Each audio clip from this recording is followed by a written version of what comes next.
पिछले कई सेशंस में देखा गया है कि मार्केट बहुत वोलाटाइल है और इस परिस्थिति में म्यूचुअल फंड इन्वेस्टर के सामने दो समस्याएं हैं। जैसा कि हम जानते हैं कि म्यूचुअल फंड का इन्वेस्टमेंट वे ऑफ इन्वेस्टमेंट भी दो तरह का होता है, लमसम मोड ऑफ इन्वेस्टमेंट और एसआईपी मोड ऑफ इन्वेस्टमेंट। तो दोनों तरह के इन्वेस्टर्स की अलग अलग समस्या हैं। सबसे पहले हम बात करते हैं लमसम मोड ऑफ इन्वेस्टमेंट वाले इन्वेस्टर्स की। उसमें एक तरह के इन्वेस्टर ये सोचते हैं कि मार्केट को जितना गिरना था, करेक्ट होना था, वो हो गया, और यदि वो ऐसा सोचते हैं तो वो इन्वेस्ट कर देते हैं। लेकिन उनको समस्याएं तब आती हैं जब वो देखते हैं कि अगले ही सप्ताह या अगले ही दिन मार्केट और नीचे डाउन चला गया, तो उनको लगता है कि उनको और इंतजार करना चाहिए था लमसम इन्वेस्टमेंट करने के लिए। दूसरे स्कूल ऑफ थॉट्स के इन्वेस्टर्स हैं जो ये सोचते हैं कि मार्केट अभी और गिरेगा, पूरा गिरा नहीं है, और उनको जब वो पूरा गिर जाएगा तब वो लमसम इन्वेस्टमेंट करेंगे। और अगले ही दिन जब वो देखते हैं कि मार्केट जो है फिर ऊंचा हो गया, तो उनको लगता है कि उनको कल ही इन्वेस्टमेंट कर देना चाहिए था। इस संबंध में वॉरेन बफेट, जो वर्ल्ड वाइड एक बड़े इन्वेस्टर माने जाते हैं, उनका कहना है कि मार्केट को टाइम करना समय की बर्बादी है। इसका सीधे साफ शब्दों में हम कह सकते हैं कि you can not time the market. अब बात करते हैं उस इन्वेस्टर्स की जो एसआईपी मोड ऑफ इन्वेस्टमेंट को फॉलो करते हैं। उनके सामने तीन समस्याएं हैं। पहली समस्याएं हैं कि क्या मार्केट नीचे गिर गया है, एसआईपी को स्टॉप कर देना चाहिए और इमीडिएटली रिडीम कर लेना चाहिए। दूसरी सोच या दूसरा सिचुएशन ये है कि मार्केट गिर गया है, क्या हमें एसआईपी को स्टॉप कर दें और रिडीम करें जब मार्केट बेहतर हो जाए, जब एनएवी बढ़ जाए। तीसरा सिचुएशन आता है, तीसरी सोच आती है एसआईपी इन्वेस्टर के साथ, क्या मार्केट गिरे या मार्केट ना गिरे, हम एसआईपी को कंटिन्यू करेंगे, और जब हमारा फाइनेंशियल गोल पूरा हो जाएगा, यानी आज मेरा फाइनेंशियल गोल पूरा हो गया, तो उसको हम रिडीम कर लेंगे।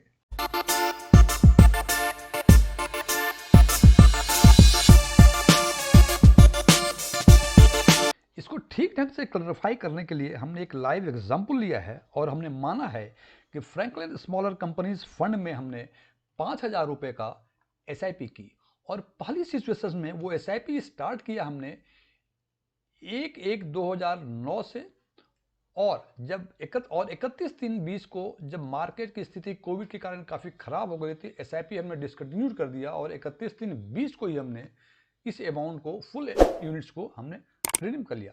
दूसरी परिस्थिति में हमने माना है कि एसआईपी तो स्टार्ट किया 1/1/2009 को ही, और स्टॉप भी कर दिया हमने 31/3/20 को, लेकिन हमने रिडीम किया 1/11/2023 को। यानी हमने बाजार के सुधरने का इंतजार किया, और जब मुझे लगा कि बाजार में सुधार आ गया 1/11/2023 को, तो हमने फुल यूनिट्स को रिडीम कर लिया।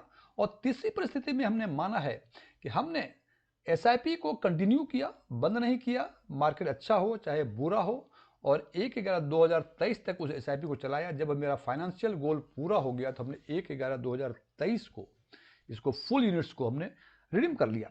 अब इन तीनों ही परिस्थितियों में हम देखेंगे कि कैश इनफ्लो और कैश आउटफ्लो में इन तीनों सिचुएशंस में क्या फर्क पड़ता है। यानी हम ये कह सकते हैं कि जब मार्केट वोलेटाइल हो तो हमें कौन सा इन्वेस्टमेंट स्ट्रेटजी, या तो पहला नंबर कि हमने एसआईपी बंद कर दें और अमाउंट को रिडीम कर लें, या दूसरा नंबर एसआईपी को बंद कर दें लेकिन रिडीम करने के लिए अच्छे दिन का, अच्छे स्टॉक मार्केट में जब सुधार होने का दिन का इंतजार करें, और तीसरा सिचुएशन की कुछ भी हो हमें एसआईपी कंटिन्यू करना चाहिए, और जब हमारा फाइनेंशियल गोल पूरा हो जाए तब उस यूनिट्स को रिडीम करना चाहिए। और इसके लिए हमने ये माना पहले सिचुएशंस के लिए, जबकि हमने 5,000 रुपये 1/1/2009 से एसआईपी स्टार्ट की, 31/3/2020 को हमने इसको डिसकंटिन्यू कर दिया, बंद कर दिया, और 31/3/2020 को ही हमने फुल यूनिट्स को रिडीम कर लिया। तो उस परिस्थिति में हम देखते हैं कि total number of instalments right from 1 January 2009 to 31 March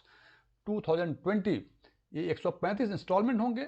total amount जो इन्वेस्ट किया हमने वो 6,75,000 हो गए, और 31/3/20 को जो टोटल एक्यूमुलेटेड अमाउंट्स हुए थे वो 33,135.256 यूनिट्स थे। और 31/3/20 को चूंकि इसकी एनएवी 33.7559 रुपीज़ थी, और चूंकि हमने उसी दिन 31/3/2020 को ही अमाउंट को रिडीम कर लिया था, फुल यूनिट्स को रिडीम कर लिया था, तो वो अमाउंट आता है 11,18,510 रुपये। ये पहला सिचुएशन है जबकि 1/1/2009 से हमने SIP स्टार्ट की, 31/3/20 तक चलाई और उसके बाद बंद कर दी और उसी दिन हमने उसको रिडीम कर लिया। ये डेट हमने इसलिए सेलेक्ट किया हुआ है कि मार्च 2020 में कोविड के कारण स्टॉक मार्केट की स्थिति बहुत बुरी हो गई थी, इसलिए हमने इस एग्जाम्पल को इसमें लिया हुआ है।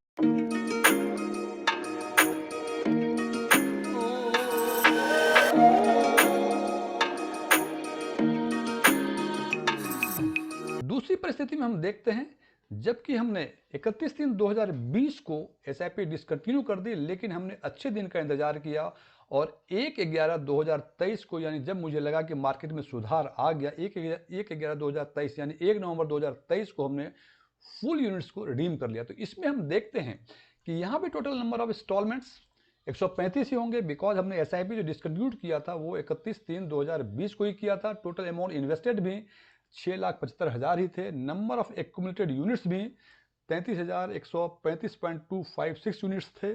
और चूंकि अब डिफरेंस यहाँ आएगा कि यहाँ ये 33.755 NAV जो था ये 31/3/20 का था, जो कि ये बढ़ के 1/11/2023 को ये बढ़ के 125.793 रुपीज 125.7933 रुपीज हो गए।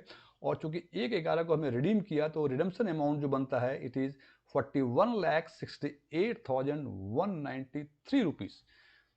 अब तीसरे सिचुएशन की बातें करें। तीसरे सिचुएशन में क्या किया कि हमने SIP को डिसकंटिन्यूड नहीं किया, 1/11/2023 तक चलाया और 1/11/2023 को जब हमारा फाइनेंशियल गोल पूरे हो गए तो हमने फुल यूनिट्स को रिडीम कर लिया। तो इस परिस्थिति में देखते हैं कि हमने 179 टोटल इंस्टॉलमेंट्स हुए थे और अमाउंट इन्वेस्टेड वाज 8,95,000।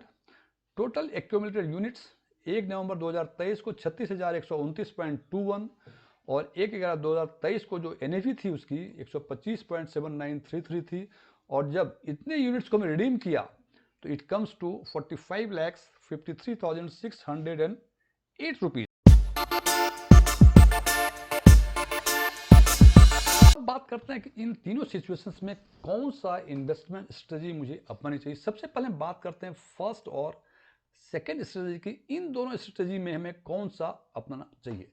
यहाँ देखते हैं डिफरेंस क्या है। डिफरेंस है यहाँ तक जो तीनों चीज़ें हैं कि total number of instalment 135, total amount invested is 6,75,000, total accumulated amount is 33,135.256। तो ये यहाँ तक जो है दोनों ही सिचुएशंस बराबर है, कोई फर्क नहीं रहता। डिफरेंस केवल एक है कि हमने 31/3/20 को 33 रुपये के हिसाब से ये जितना NAV था उसको रिडीम कर लिया, वो अमाउंट बनता है 11,18,510। और इस केस में हमने इस 11,18,510 को फर्दर 3 साल 8 महीने के लिए होल्ड कर लिया। मैं फिर रिपीट कर रहा हूँ, फर्स्ट केस में हमने जो 11,18,510 बने थे उसको पैसे निकाल लिए हमने, और सेकेंड केस में इसी पैसे को हमने फर्दर 3 साल 8 महीने यानी 1 अप्रैल 2020 से लेके 1/11/2023 तक इस पैसे को 11,18,510 को होल्ड कर लिया। और उसके होल्ड करने के कारण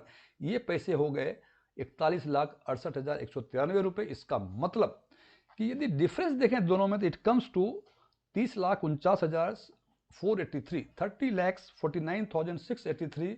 केवल इस अमाउंट को होल्ड किया तो 30.5 लाख के आसपास एक्स्ट्रा फंड मिले। और इसको यदि CAGR के फॉर्म में कन्वर्ट करें इट कम्स टू अराउंड 43%। इसका मतलब यदि इस पैसे को होल्ड करने के बाद 3 साल 8 महीने होल्ड किया आपने, ये पैसे बन गए इतने, CAGR के फॉर्म में इट कम्स टू 43%।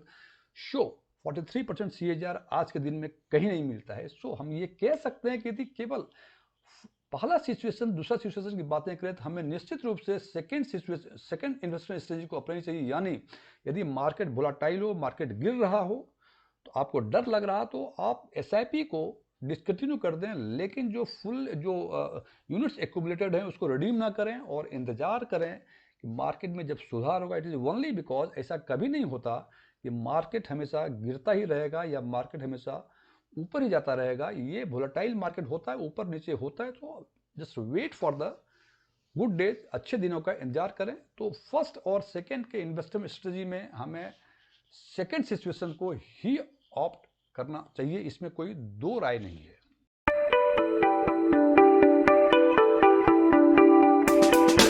अब बात करते हैं थर्ड सिचुएशन की, जिसमें हमने एसआईपी को कंटिन्यू रखा 1 नवंबर 2023 तक, इसलिए टोटल इंस्टॉलमेंट 179 हो जाएंगे, टोटल अमाउंट 8,95,000 हो जाएंगे, एक्यूमुलेटेड जो है ये इतना हो गया। अब डिफरेंस देखें 2 और 3 के बीच, हम चर्चा कर रहे हैं अभी 2 और 3 के बीच, बिकॉज हमने ये निर्णय ले लिया कि 1 और 2 के बीच हमें 2 को ही, सेकंड सिचुएशन को ही सेलेक्ट करना चाहिए। अब बात करते हैं 2 और थर्ड में से किसको सेलेक्ट करना चाहिए। तो डिफरेंस देखें, हम डिफरेंस देखें कि हमने पहले और सेकंड सिचुएशंस में जो एक्स्ट्रा अमाउंट हमने इन्वेस्ट किए 675 सेकंड सिचुएशन में था, थर्ड में 8,95,000 था, तो एक्स्ट्रा अमाउंट हमने 2,20,000 रुपये हमने एक्स्ट्रा इन्वेस्ट किए, और जिसके कारण जो हमें ये अमाउंट मिला, जो एक्स्ट्रा रिडेम्पशन का अमाउंट मिला, दोनों सिचुएशंस में 1 नवंबर 2023 को रिडेम्पशन किया था, तो इन दोनों का डिफरेंस जो है ये आता है 3,80,000 के आसपास। अब देखने वाली बातें ये है कि हमने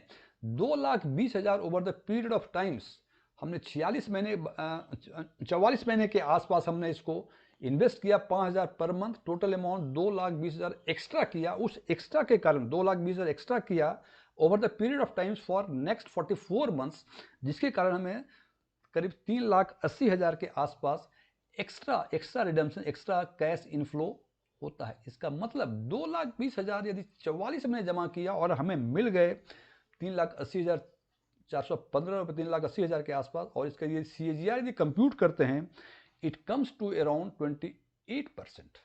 इसका मतलब कि 28% XIRR is a very good return.